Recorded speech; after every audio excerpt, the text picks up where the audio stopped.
시청자 여러분 안녕하십니까? 10월 31일 화요일 JCM 모닝뉴스입니다. 울산 강동 관광단지에 추진 중이던 뽀로로 테마파크 추진사업체가 뽀로로 캐릭터 사업을 접는 대신 그 자리에 세계적인 체인망을 갖춘 대형 호텔을 조성하겠다는 입장을 밝혔습니다. 지지부진했던 강동 관광단지 개발 사업이 탄력을 받게 될지 주목됩니다. 전호수 기자가 보도합니다.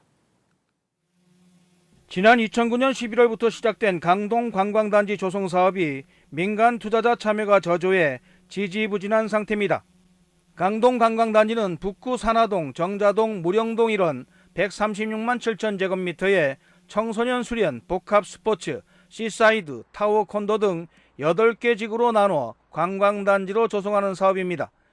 민간 투자 2조 6천억 원을 투입한다는 계획이지만 시사이드와 타워 콘도 지구를 제외한 6개 지구는 민간 사업자가 나오지 않아 사업계획조차 수립되지 못한 상태입니다. 이런 가운데 타워 콘도 지구에 추진 중이던 뽀로로 테마파크의 사업 시행자인 주식회사 제상이 최근 사업을 호텔 사업으로 변경하고 나서 관심을 끕니다. 그동안 주력했던 뽀로로 테마파크가 사업성을 잃었다는 판단입니다. 코로나 사태라든가 이런 걸로 비교를 해봤을 적에 앞으로 저출산율에 따른 수요가 현저히 떨어질 것이라고 저희가 분석이 됐고, 이 회사는 이곳에 대형 호텔과 리조트를 조성하기 위해 최근 북구청에 사업 명칭을 뽀로로 타요 호텔 앤 리조트에서 JSH 호텔 앤 리조트로 변경하는 것을 골자로 단지 조성 계획 변경을 신청했습니다.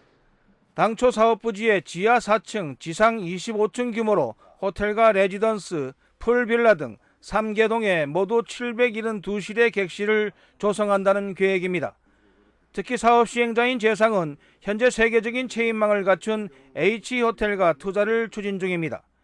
지난 6월 정식 계약 전 투자 의사를 표하는 문서를 체결한 데 이어 위탁 운영기간 등의 협의가 끝나는 대로 조만간 본계약을 체결한다는 계획입니다.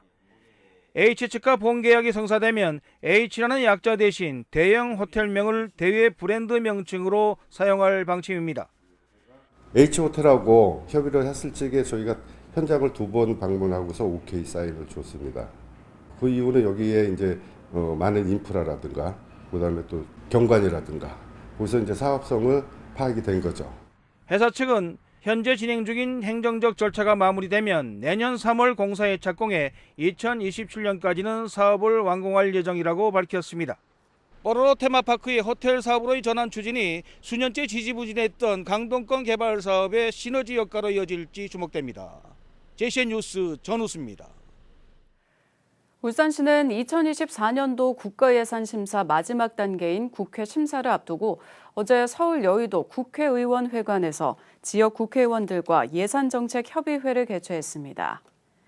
지난 5월에 이어 두 번째로 개최된 어제 협의회에서는 국가예산에 대한 국회 심의 절차를 앞두고 정부안의 일부 반영 또는 미반영된 사업에 국비 추가 확보에 적극 대응하기 위해 마련됐습니다.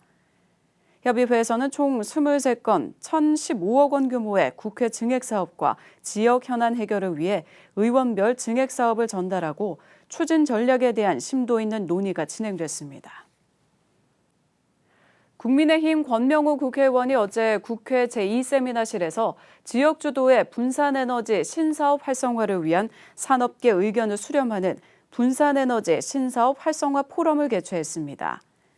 권명호 의원이 주최하고 울산시와 울산테크노파크가 주관한 어제 포럼에는 산업통상자원부 신산업분산에너지과 박상희 과장과 주성관 고려대학교 교수가 발제자로 나서 전략시장의 미래상과 역할을 제시했습니다. 권명호 의원은 분산전원은 개통안전화와 전기요금 차등화 등으로 기업과 소비자의 혜택을 줄 수 있는 만큼 울산을 필두로 성공적인 분산에너지 비즈니스 모델이 제시되길 바란다고 말했습니다. 국내 유일의 국제 산악영화제인 제8회 울산울주 세계 산악영화제가 지난 29일 열흘간의 일정을 마무리하고 폐막했습니다. 올해는 울주 트레일 라인피크와 울주 오디세이 등 다양한 산악 행사들과 함께 산악 대축전으로 열려 63,900여 명의 영화제 등 산악 대축전을 즐기기 위해 영남알프스 복합 웰컴센터와 태화강 국가정원을 방문한 것으로 집계됐습니다. 특히 스티븐 베너블스 등 전설적인 산악인들과 젊은 영화인들이 대거 영화제를 찾은 가운데 미국, 일본, 프랑스의 기자들도 현장에서 직접 영화제를 취재했습니다. 한편 제8회 울산울주 세계산악영화제 국제경쟁대상은 알렉산데르 아바투로프 감독의 다큐멘터리 파라다이스가 선정됐습니다. 태화강 국가정원에서 펼쳐진 태화강 가을축제도 지난 29일까지 사흘간의 일정을 마무리하고 종료됐습니다. 가을 정원에 머물다라는 주제로 열린 이번 행사는 아시아 최초로 조성한 피트 아우돌프의 자연주의 정원을 비롯해 갈대와 국화, 코스모스, 핑크뮬류 등이 가을을 수놓은 가운데 21만여 명의 관람객들이 찾아 축제를 즐겼습니다. 특히 올해 처음으로 열린 도라지 캐기 체험 행사에는 신청 첫날에 접수가 완료돼 시민들의 참여 열기가 뜨거웠습니다. 축제에서는 음악회와 댄스 경연 등 다양한 행사도 열려 축제 분위기를 돋궜습니다. HD현대의 에너지 솔루션 계열사인 HD현대일렉트릭이 국내 해상풍력 발전단지 조성 사업을 가속화합니다. HD현대일렉트릭은 어제 성남시에 위치한 HD현대 글로벌 R&D 센터에서 퍼시피코 에너지 코리아를 비롯해 CS윈드와 한국해양기술, 대불조선과 진도군 해상풍력발전사업 공동개발을 위한 양해각서를 체결했다고 밝혔습니다. 이번 사업은 전남 진도군 해상의 3개 단지로 구성되는 3.2기가와트 규모의 해상풍력 발전단지를 구축하는 것입니다. 이는 300만 가구의 전력을 공급할 수 있는 규모로 총 19조 원의 사업비가 투입됩니다.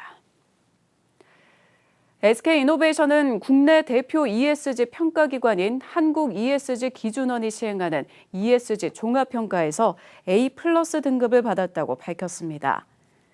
ESG 종합평가 A+ 등급은 지속가능 경영체계를 충실히 갖추고 비재무적 리스크로 인한 주주가치 훼손의 여지가 상당히 적은 기업에만 부여하고 있습니다. SK이노베이션은 ESG 각 영역의 지속적인 혁신을 통해 사회와 지배구조 영역에서 지난해에 이어 A+ 등급을 유지했으며 환경 영역에서도 A 등급을 획득했습니다. S오일이 유가 상승과 정제 마진 강세 영향으로 3분기 영업이익에 8,500억 원을 넘어선 것으로 나타났습니다. S오일은 전자공시 시스템을 통해 3분기 연결 기준 영업이익이 8,589억 원으로 전년 동기 대비 67.9% 증가했다고 밝혔습니다. 또 당기 순이익은 5,454억 원으로 흑자로 전환했습니다. 울산시는 청년 문제에 대한 실효성 있는 정책을 발굴하기 위해 청년들이 직접 참여할 수 있는 행사를 개최합니다. 청년정책 제안 끝장 개발대회라는 이름의 이 행사는 청년의 시선으로 맞춤형 울산 청년정책을 발굴하고 정책화하기 위해 마련된 행사로 오는 12월 1일 롯데호텔에서 열립니다. 울산시는 이 행사에서 청년 정책에 관심이 많은 19세에서 39세까지의 청년 35명을 선발하기로 하고 11월 24일까지 참가자를 모집합니다. 참가 희망자는 행사 포스터에 첨부된 QR코드에 접속해 신청서를 작성하면 됩니다. 지난 20일 집에서 숨진 채 발견된 엄마와 두 아들은 떠나는 길마저 쓸쓸했습니다. 경찰과 행정복지센터가 다른 가족들과 접촉했지만 사실상 시신 인수와 장례 절차에 거부 의사를 밝혔고 결국 무연고자 장례식을 치르게 됐습니다. 박영훈 기자가 보도합니다. 숨진 엄마와 두 아들이 살던 집. 다시 찾은 집엔 10월 도시가스 미검침 안내 메모가 붙어 있고 우편함엔 열어보지 않은 지로 통지서만 덩그러니 놓여 있습니다. 지난주 시민들이 추모의 뜻으로 숨진 일가족의 집 문 앞에 놓고 간 꽃바구니와 음식은 모두 치워졌습니다. 가족분들이 오셨는데 저는 문 앞에 있었는데 밖에 쓰레기통 앞에 내놓으셨더라고요. 그래서 저희가 그걸 치웠거든요. 시민들은 이런 소식에 그저 안타깝기만 합니다. 이런 소식 들으면 마음이 너무 아프긴 하죠. 남들 일에 신경 안 쓰려고 하는 집들도 사람들도 너무 많고 그래서 좀 너무 안타깝죠. 이들의 시신은 경찰 수사를 위해 부검에 넘겨진 탓에 아직 장례조차 치르지 못한 상황. 지난 26일에야 시신을 대상으로 한 수사가 끝나 경찰이 이들의 장례를 치를 수 있도록 울산시에 시신 인도를 요청했지만 장례도 쉽지 않습니다.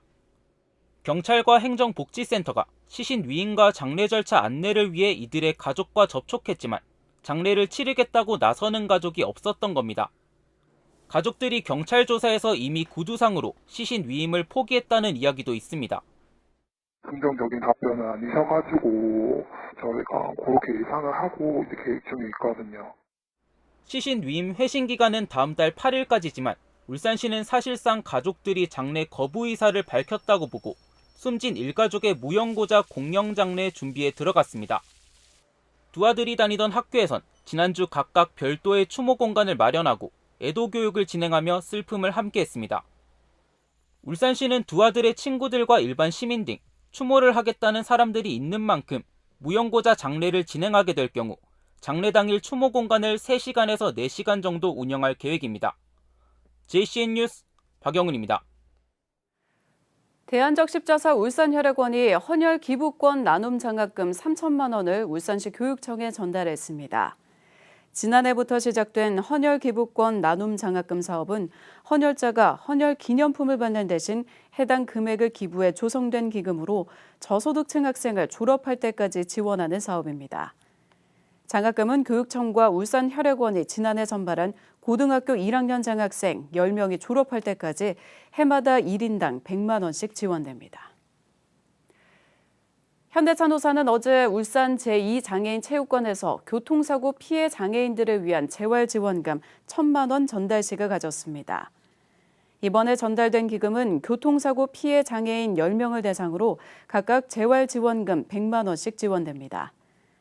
한편 현대차노사는 지난 2017년부터 장애인 차량 무상 점검과 재활 운동기구 지원, 맞춤형 재활 프로그램 운영 등 장애인 이동 편의 향상을 위한 다양한 사회 공헌 활동을 펼치고 있습니다.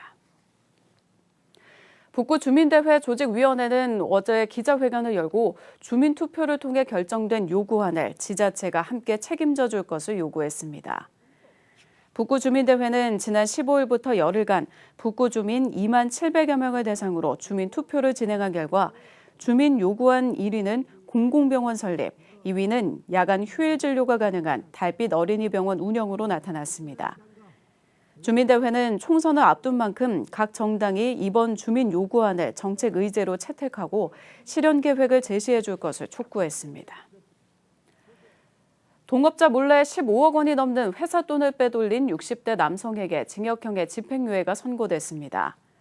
울산지법 이대로 부장판사는 업무상 횡령 등의 혐의로 기소된 60대 A씨에게 징역 1년 6개월에 집행유예 3년을 선고했습니다. A씨는 동업자로부터 경영권을 위임받아 회사를 운영하던 중 지난 2018년 7월부터 2021년 7월까지 41차례에 걸쳐 모두 15억 원의 회사 돈을 몰래 빼돌려 비자금을 조성한 혐의를 받고 있습니다. A씨는 또 고용한 적 없는 유령 직원에게 임금을 지급하는 방식으로 2,400만 원을 빼돌린 혐의도 받고 있습니다. 울산교육청이 다음 달부터 2024학년도 유치원 입학생을 모집합니다. 법정 저소득층과 국가보훈 대상자 가정 등을 대상으로 한 우선 모집은 다음 달 1일부터, 일반 모집은 다음 달 17일부터 원서 접수가 시작됩니다. 유치원 현장 접수와 온라인 접수, 교차 지원이 가능하며 유치원 입학관리 시스템 처음 학교로를 통한 온라인 접수도 가능합니다. PC와 모바일에서 이용 가능한 처음 학교로는 온라인 접수부터 추첨 결과 확인, 유치원 등록까지 온라인으로 진행할 수 있는 시스템입니다. 다음 달 7일에 치러지는 울산 개인택시 조합 이사장과 임원 선거를 앞두고 택시 조합원과 임원들이 어제 시청 프레스센터에서 기자회견을 갖는 등 잡음이 일고 있습니다. 이들은 개인택시 조합 선거 때마다 매번 불법 선거가 이뤄지고 있다며 불법 선거 방지를 위해 개인택시 조합 이사장 선거를 울산시 선거관리위원회에 위탁해 실시하는 등 울산시의 지도 감독을 강화해 줄 것을 요청했습니다. 울산보건환경연구원 동물위생시험소가 농림축산검역본부의 주요 재난성 가축질병 3종을 진단하는 숙련도 평가에서 모두 적합 판정을 받았습니다. 이번 평가에서 울산동물위생시험소는 재난성 가축질병 3종을 대상으로 바이러스와 항체 유무 확인 진단을 실시한 결과 모두 적합 평가를 획득해 질병 진단에 대한 정확성과 신뢰성을 인정받았습니다. 울산시는 울산 지역 재래시장에서 판매되는 식육에 대한 특별 위생 점검을 실시해 적발된 위반업소 3곳에 대해 행정처분과 함께 과태료를 부과했습니다. 울산시는 지난 16일부터 27일까지 2주간 관내 5일장을 비롯해 전통시장 60개소를 대상으로 식육 판매업소와 식육 즉석 판매 가공업소에 대한 점검을 실시했습니다. 이번 단속에서는 위생감시와 함께 판매 식육에 대한 수거 검사를 동시에 실시했으며 수시 단속을 이어가기로 했습니다. JCN 모닝뉴스는 마칩니다. 함께해 주신 여러분 고맙습니다.